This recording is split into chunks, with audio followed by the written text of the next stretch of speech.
Hai, hello, salam sejahtera Malaysia. Selamat datang ke channel Health Lifestyle. Saudara-saudara, tuan-tuan dan bapak, terima kasih kerana terus setia dan terus bersama di dalam channel ini. Antara perkara-perkara yang menggemparkan ramai orang sudah pasti berkaitan dengan rasuah, terutamanya di seluruh Malaysia, tidak kira Semenanjung, Sabah dan Sarawak.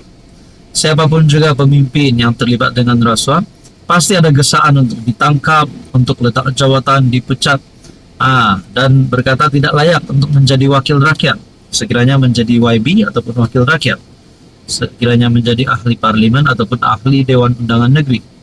Jadi pendek kata, siapapun juga yang terlibat dengan rasuah perlu dikenakan tindakan undang-undang. Antara beberapa isu rasuah yang menjadi cerita ramai orang, terutamanya di Sabah sebelum ini, adalah berkaitan skandal rasuah di Sabah, dikatakan skandal berjemaah, skandal rasuah adun berjemaah. Di dalam skandal ini disebut nama Ketua Menteri Sabah. Tidak kira, tidak pasti bersalah atau tidak, dan beberapa lagi adun yang disebut di dalam isu skandal rasuah ini. Pada akhirnya, ada yang berkata, bagaimana dengan jawatan HJJ, bagaimana dengan kerajaan negeri, lebih-lebih lagi pada tahun ini adalah PRN di Sabah. Jadi persoalan dan pertanyaannya adalah, adakah sekiranya Ketua Menteri Sabah terlibat dengan isu ini dan didapati bersalah, sekiranya beliau sudah pasti akan dipecat, tidak lagi layak untuk menjadi Ketua Menteri Sabah. Menurut Kementerian Netizen, netizen pun ada berkata, kalau bersalah janganlah jadi Ketua Menteri Sabah. Ada Ketua Menteri Sabah yang lain yang sedang menanti. Antara nama-nama yang dipilih melalui Kementerian Netizen di dalam ruangan komen melalui channel ini, berkata Syafi Abdal pun boleh, Jeffrey Kitingan, banyak lagi lah calon sebenarnya. Jadi berkaitan dengan siasatan ini, keputusan terkini daripada SPRM, daripada Azam Baki, siasatan kes 18 adun Sabah akan diselesai segera, perlu saksi sesuai. Melibatkan 18 adun. Adakah 18 adun ini bakal mengosongkan kerusi mereka sekiranya didapati bersalah? Kebetulan pula PRN pada tahun ini. Siasatan membabitkan 18 adun Sabah yang telah direkam keterangan susulan dakwaan skandal rasuah berdasarkan penularan klip video perbualan sebelum ini akan diselesaikan secepat mungkin. Ketua Pesuruhjaya SPRM Tan Sri Azam Baki berkata, pihaknya memerlukan saksi yang sesuai bagi memastikan dakwaan itu kukuh. Namun demikian, apabila timbul isu baharu yang telah dilaporkan sebuah portal, maka saya telah arahkan pegawai penyiasat teruskan siasatan dengan panggil saksi yang berpatutan, saksi yang sesuai untuk memperjelas isu dilaporkan portal berkenaan. Berkaitan dengan ini, saudara-saudara, apa komen Anda? Hai, hello, salam sejahtera Malaysia. Selamat datang ke channel Health Lifestyle. Terima kasih kerana terus setia dan terus bersama di dalam channel ini. Saudara-saudara, tuan-tuan dan bapak, siapapun juga yang menjadi Perdana Menteri, siapapun juga yang menjadi kerajaan, sudah pasti ada beberapa isu yang ataupun keputusan yang dibuat oleh kerajaan dan Perdana Menteri. Pasti ada beberapa kepimpinan di dalam kerajaan yang tidak setuju. Dan pada akhirnya, kalau satu kerajaan itu telah membuat satu keputusan yang tidak dipersetujui oleh ramai pemimpin di dalam kerajaan, beliau berisiko untuk kehilangan sokongan. Bercakap tentang kehilangan sokongan, ada satu keputusan Perdana Menteri yang telah menjadi sebutan, yang ditolak oleh dua bekas Perdana Menteri. Dua bekas PM tolak cadangan naik taraf elektrik.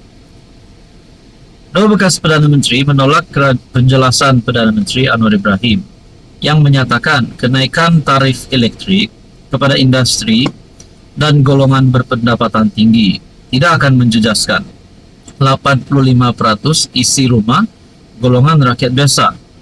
Ismail Sabri Yaakob, BN Bera, menegaskan kenyataan tersebut tidak mencerminkan keadaan sebenar kerana kenaikan tarif tetap akan memberi kesan kepada pengguna. Kerajaan juga menyatakan bahwa kenaikan ini hanya melibatkan kira-kira 15% golongan maha kaya dan industri. Namun saya ingin tegaskan lumrahnya, kenaikan tarif elektrik ini akan menyebabkan kos pengeluaran meningkat dan seterusnya dipindahkan kepada pengguna yang juga terdiri daripada 85% isi rumah tersebut, katanya ketika membahaskan Tita Diraja di Dewan Rakyat. Terdahulu Anwar menjelaskan kenaikan tarif elektrik hanya akan melibatkan pengguna industri dan golongan maha kaya, serta menegaskan majoriti rakyat tidak akan terkesan. Ismail Sabri turut membandingkan kadar kenaikan tarif elektrik sejak 2015 hingga 2022. Seterusnya pula saudara-saudara, Muhyiddin Yassin, PN Pago, dalam perbahasannya turut bersetuju kenaikan tarif elektrik akan memberi kesan kepada rakyat secara keseluruhan. Nah, bagaimana kalau tiba-tiba Ismail Sabri, antara salah satu ikon UMNO dan BN yang besar, dan juga pernah menjadi Perdana Menteri, sudah pasti pengaruh Ismail Sabri luas di dalam UMNO dan Barisan Nasional. Bagaimana kalau tiba-tiba Ismail Sabri tidak lagi mahu menyokong kerajaan, tidak lagi mahu menyokong Anwar Ibrahim, dan membawa camp beliau untuk keluar daripada kerajaan, contohlah. Dan mungkin juga adakah perkara ataupun langkah untuk tumbangkan kerajaan, mungkin gabungan kuasa bekas Perdana Menteri. Sebelum ini ada kata Najib, Mahathir dan Muhyiddin bergabung. Bagaimana pula dengan tambahan Ismail Sabri Yaakob? Adakah gabungan ini boleh menjatuhkan Anwar Ibrahim? Itu persoalan paling utamanya. Tapi saudara-saudara, kenapa nak jatuhkan kerajaan hari ini kan?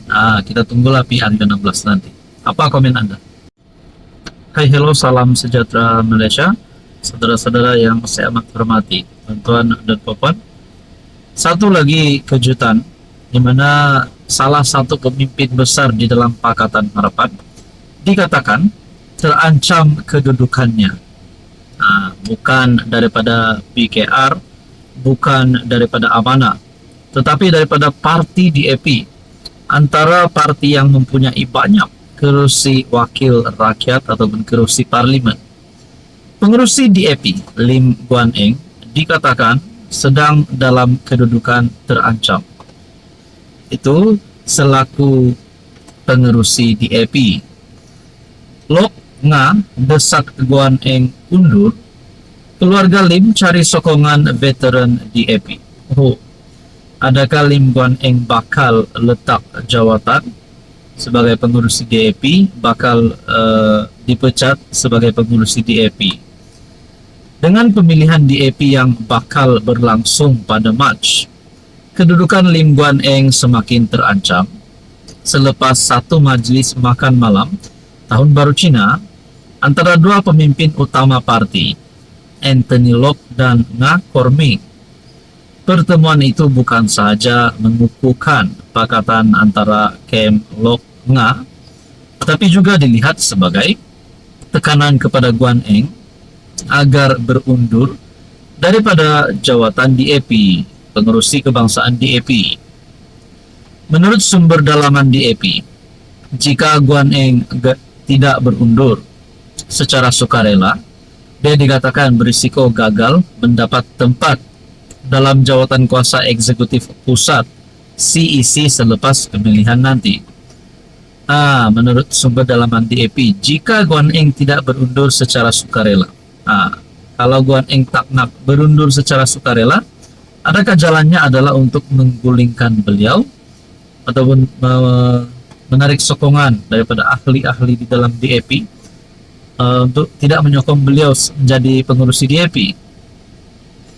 Namun, jika Guan Eng berkeras untuk bertanding, dia bakal menghadapi cabaran sukar. Dengan kekalahan pada pusingan pertama pilihan CEC, boleh menjadi tamparan hebat kepada bekas setiausaha agung itu. Menghadapi tekanan ini, Guan Eng giat menghadiri pelbagai program bagi meraih sokongan perwakilan parti. Seorang pemimpin dalaman DAP malah menyifatkan dia kini individu paling rajin di Malaysia. Jadi persoalan dan pertanyaan yang utama adalah, kalaulah Lim Guan Eng keluar ataupun dipecat daripada DAP, Adakah beliau akan merajuk dan tarik sokongan terhadap Anwar dan akan bergerak solo? Nah, kita pun tak tahulah. Nah, itu hanya pertanyaan saja. Apa komen Anda?